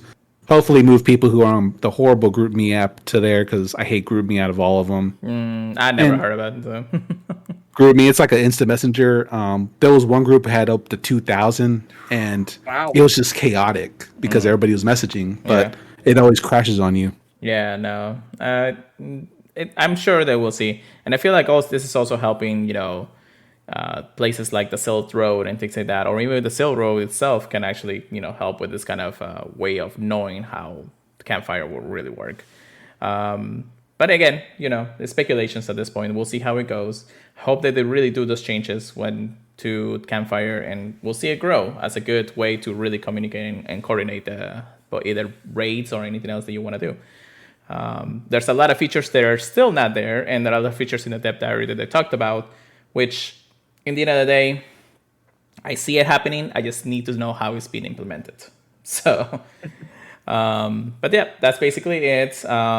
If you guys have more questions about Campfire, I'm pretty sure we don't have a lot of them answers yet. We're still working on it. Even like through Community Day, I think I actually put up one flare to do a Staravia raid. Nobody else was there, and I don't think that's because not everybody has it. It's mostly because nobody has know us about it, unless you're really in the social medias or anything like that, or even in the beta testing, because I know people are trying to get in, just not get there yet. But yeah, so with that being said, of course, that's basically all the news that we have. And then Seattle, it's only a few days away. It's finally here. It's been months in the making. Hallelujah. Very happy for you guys. Okay, all right. But yeah, no, we're definitely gonna miss you, Chris. Lots of pictures. Oh, we're you're only one the Snorlaxes. Those are all you want. I like Snorlax, but take lots of pictures. Yeah, no, definitely. So if anybody out there who is going to Go Fest in Seattle this year, don't be afraid, to talk to us. Don't be afraid to walk up, be like, hey, you're from here and there. It doesn't matter. I would love to meet anybody out there. We've been planning to have so many meetups even before before everything happened in the last 2 years. Of course, everything went to the dump since then. But I'm glad that I'm finally able to go out and play and actually see so many people out there that I haven't seen in so long. And I just want to meet them. And I want to meet, David. I want to meet all the other content creators out there. Hopefully get their invitations to come here if they want to come in and talk a little bit. But we'll see. Yeah, definitely. That's what I'm looking forward to. Because, the last one we've had was Chicago. And I know we had the stay-at-home ones, but it's different when you go to a different city. It's not the same. And, yeah, you'd be around a whole bunch of people who play Pokemon Go just like you are. It's a surreal experience. I've been talking about it on my podcast for the past 3-4 weeks where I talked about the different Go Fest, and it's worth going if you really just want to experience what Pokemon Go can really be about. Yes, definitely. So we'll meet you out there, trainers. Hopefully, we'll see how everybody goes. But yeah, so let's just do a little bit quick PvP section. Get good, get wrecked. Here we go, Chris and David. I'm doing the fist thing. I just can't see it. That works. I felt it. Yeah, I know, right? It's like that. So we had the battle weekend where everything. Well, aside from the rocket implementation and the whole balloons every 2 hours and things like that, did anybody do any GBL? I maybe did one set. I was mostly doing rocket. Yeah. I was actually I more. usually try to do more, but yeah, no. No, it was mostly because the grind was at the rockets at that time and being able to try to get those shinies. So GBL kind of fell off that weekend. It just didn't feel like it was meant to be. I was glad that I actually get like community day moves for all the starters. One Pokemon, a Blaziken that I needed to evolve into a Blaziken at this point to actually get the final move there, and now I have all the starters that I need, at least the ones that with community days. I still need a couple. I had a boo-boo on that day, actually. So I got a good PvP Great League Venusaur. It was like a 1-14-14 or something like that. I evolved it, but I forgot to TM it before evolving it. So I didn't get the Frenzy Plant. Ouch. Yep. That hurts. Were you able to take away frustration afterwards, though? I did, but it's too late. I wanted Frenzy Plant on it. I mean, you still get the chance. You just got to do the elite. Oh god, those elite charge TMs, they keep me up at night. Yeah, I know, right? Well, yeah, but again, it was just all 3 leagues in the battle weekend. If you guys did any battles, of course, you can let us know. But it was more rockets, enthusiasm, shiny hunting at that point that weekend. But congratulations to everybody who actually did either get the LAO or Grinch Legends at that point, because I know a lot of people were grinding that weekend. At least the PvPers were in the end day. And then quick update on factions, Chris. Yes. I don't remember. I think I talked about Hammerheads last week, but I just want to double check since we did take a little bit extra time. We fought Hammerheads last week, and it was 15-6, but I did manage to pull out a 2-1, so I was pretty happy with my performance. Nice. And then this week we fought Home Slice Homies, versus us, the Switchmasters, and it was 16-5. But I did pull out another 2-1. So, all right.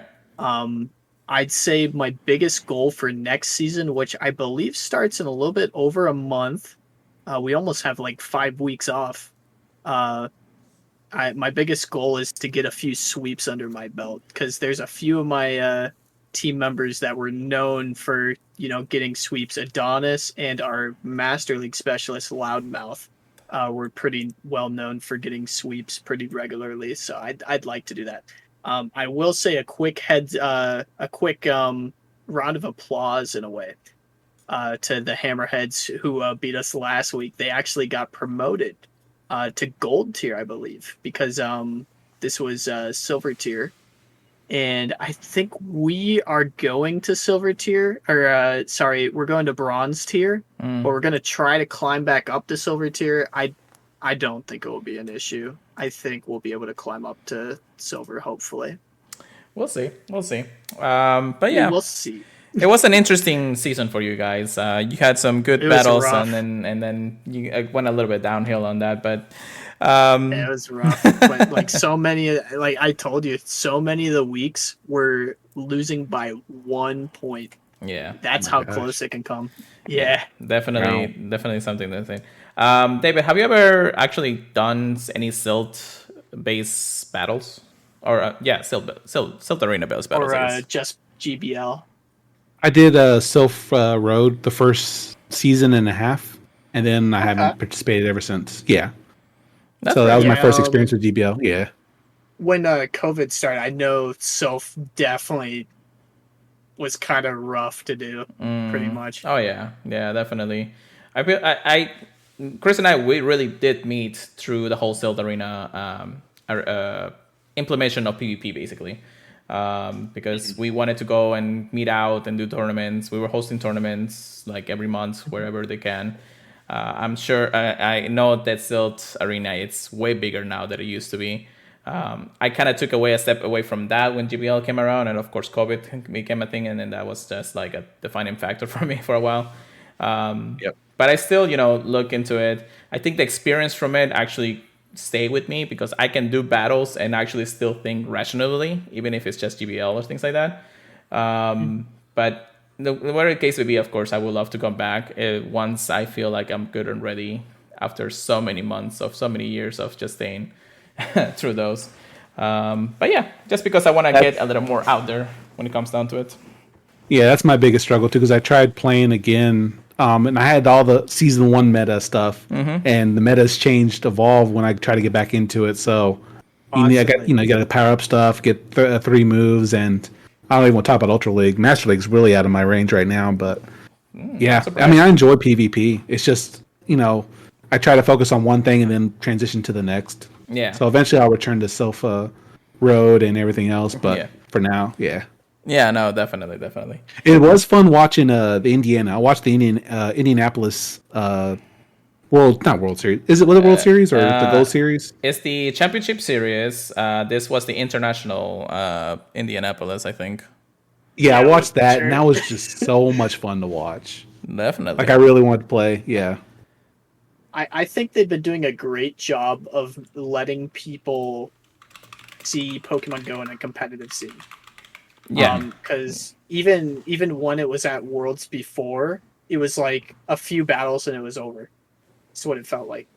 But now, like, we're getting regionals, we're getting international and everything. It's awesome to see. I love it. Definitely, it breaks that stigma where people think it's just a tap kind of meta. Like, there's more that goes beyond like stuff that I don't even know that runs to how PvP works. Yeah, even the small and also shout out to all the casters out there because they know how to hype up a battle. Dude, getting Speediest Chief on the roster, man. Bro. Love that, man. Yeah, definitely. It's grown a lot since then, and I for sure think that everybody who's really puts a play into it or has show into it, they know how to do things around that. So well, yeah. So with that being said, I don't think we have nothing else to cover. I mean, I know there's a lot of like APK mines and little changes that's been here and there. I don't want to cover those, aside from being almost close to 2 hours long. Thank you so much, David, for sticking around for that long. Anytime, guys. But 2 hours? Yeah, sure. But of course, good things come to an end for now. We would like to also remind everybody that our podcast days are just gonna be changing a little bit. Our streams may actually be at different days, just because Chris has other necessities to do between work and things like that. So we'll definitely let you guys know when we're gonna be live next time. We're definitely going to be like right after GoFest or sometime after GoFest to make sure that we give you all the experiences, at least my experiences when it comes down to it, because I know Chris is not going to be able to make that. No pictures on stream. Post the others on Twitter. There you go. And of course, follow our social medias. We'll be out there. We'll be posting everything that we can when it comes down to it. So thank you so much again to everybody for listening. Now, of course, we do have our question of the week implemented into our Twitter, of course. And then this week's question will be, what do you think is coming into Pokemon Go as the summer is closing to the finale of after all the Go Fests out there? I think that, the best thing is that with the small little teases that they're giving us, I know they're going to be a brand new update that's going to show us that Pokemon Go, it's really a go out and play kind of deal. Maybe the route maker, maybe a Pokemon that we haven't seen in a while, or maybe a Pokemon that we need in Pokemon Go right now.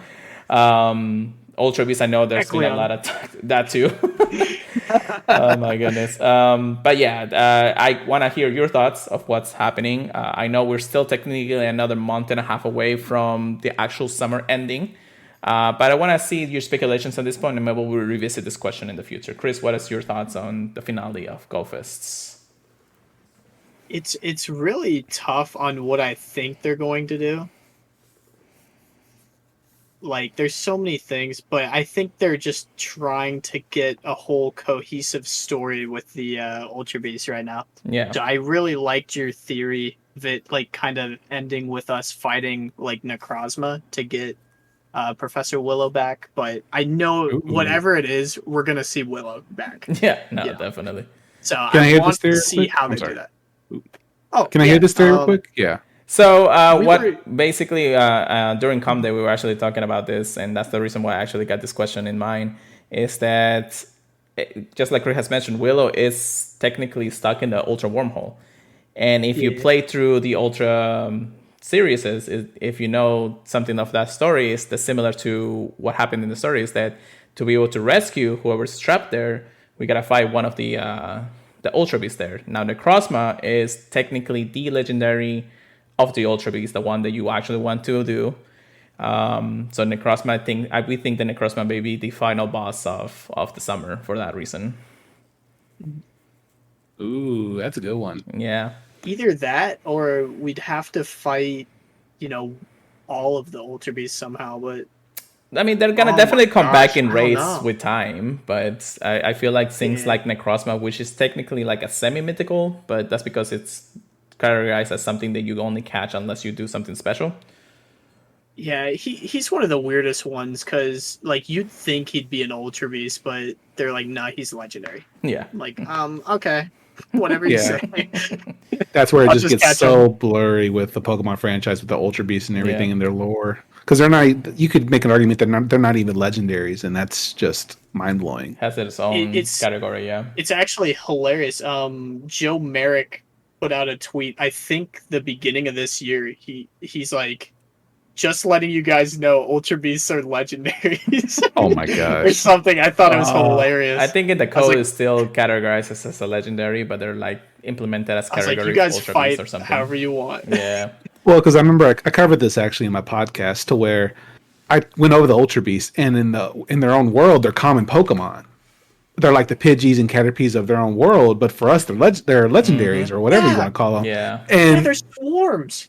yeah, and it's like, can you imagine if there's can you imagine Pidgey being a legendary in a different universe? Like, I mean, we definitely think that in an alternate universe, Bidoof is the god, right? Alternate? yeah, it just gets so wild. Like, I mean, I can't wrap my head around some of the lore that goes around these things. And I mean, I know I'm least familiar of the series or this generation, but god dang. And think about that though, the swarms of Niheljo or whatever's flying around. Yeah, I Oh, know, gosh. right? That's interesting too, yeah. But yeah, I hope that. What do you think that's gonna happen at the end there, David? Do you have any thoughts on that?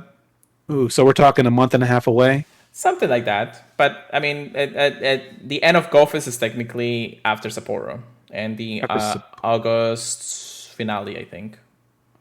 Ooh, my gosh. I've always leaned towards the Ultra Beasts are going to be regionals. The ones that we get are going to be the ones that where they come in raids for a week. Oh But no. That's I can just see that though. I know. That's been the only thing I could think of, but I mean, we're going to have Palkia likely after Dialga, then Giratina, and then I think that takes us to Sapporo at that point, if I'm not mistaken. Yeah.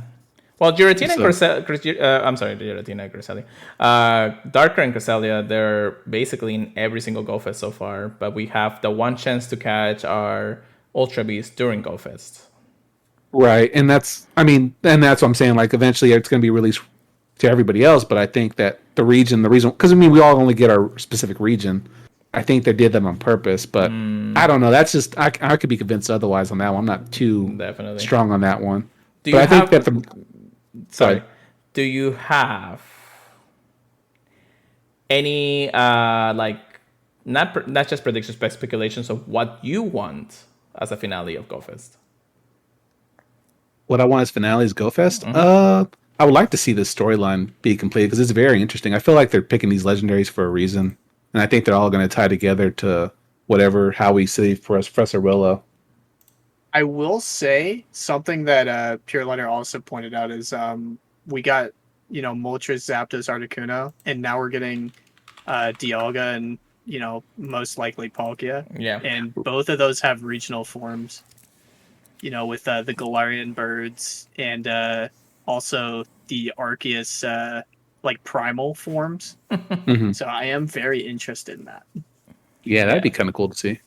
Well, there's actually I like don't know if it's too soon though. there's That's the too only thing. many lures that we think because we already had legendary megas. We hope to see more There's of so that. much. We have the Ultra Beast too, and the story behind that in the Ghost season. I know it because and a little bit hint of what's going on is like the new update is actually implementing the Hisuian forms too, and we're like, okay, Niantic, pick one and stick with it for a little bit, please. It's like, okay, it's like I can't think of everything at once. Just like We gotta make everyone happy. Oh my goodness, that's gonna be interesting. We're gonna have 6 different raid bosses at the same time. That's what's gonna happen. Here we go. Let's go. But yeah, so I hope that everybody can answer that question if you know what you're thinking that was gonna happen or in coming days, Or what you after want. Office. What I want?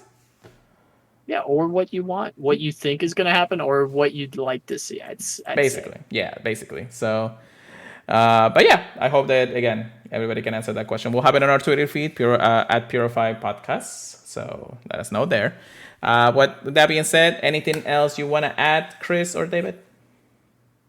Personally, no.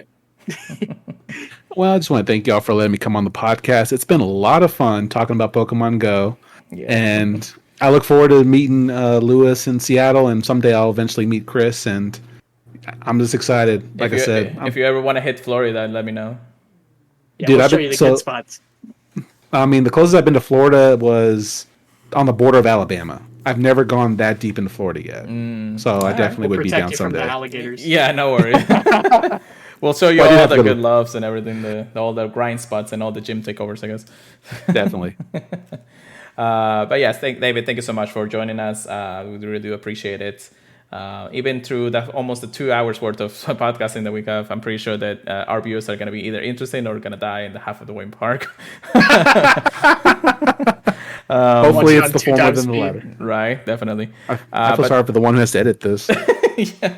Yeah, me. Anyways. Oh. Yeah. Anyways, but yeah, thank you so much. Again, if you guys want to listen to David or the First Hunter, or however you want to call him, his socials will be in the description and the podcast feeds and everything. We'll definitely shout you guys on Twitter, anything. We'll retweet anything we have to do. You can always follow us on our social media, and if I get the right place. Purified Podcast, Pure Let It Go, Pokemon Trigger Pretties. David, what's your Twitter handle? At the first Hamtaro. And that is the first, not right the first. Number one. Number one, yeah. Yeah, at number one Hunter or whatever. A man of many faces and a crisis to go with it. So Basically. You can always listen to our podcast, Apple Podcasts, Google Podcasts, iHeartRadio. David's podcast is also in most podcast feeds. So if you guys want to. it's at Pandora because Pandora is a pain in the butt. I haven't claimed it in Pandora, but I know it's there. Okay. You can email us anything to the purifiedpodcast@gmail.com. And then, of course, you can join our Discord anytime, anywhere. And then, of course, don't forget to check us out at the purifiedpodcast.com, the Professor Network. With that being said, David, you've been here. How about you take us away for the night? Shout out anything you want to shout out. Go ahead. The last floor is yours.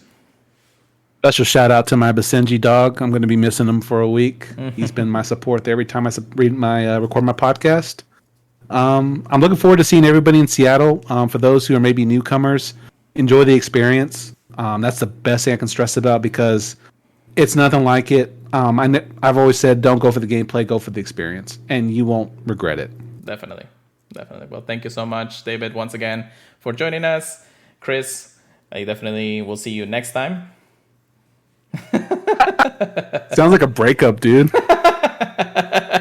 It's like y'all breaking up or splitting up. Well, it's just gonna be a while since I actually probably talked to him anyway. So. Well, Lewis, me and Chris, we talked, and we got to bring some news to you real quick before we close off. All right. So I'm gonna be the new replacement for you. All right. You have officially reached your last day on the job. Oh, It's been nice. I told you, got a I good good run, my friend. run. All right, guys. Thank you so much again. But anybody else listening, thank you so much once again. And yeah, keep purifying them. We'll see you guys next time. Purify that Shadow Mewtwo. Oh, God.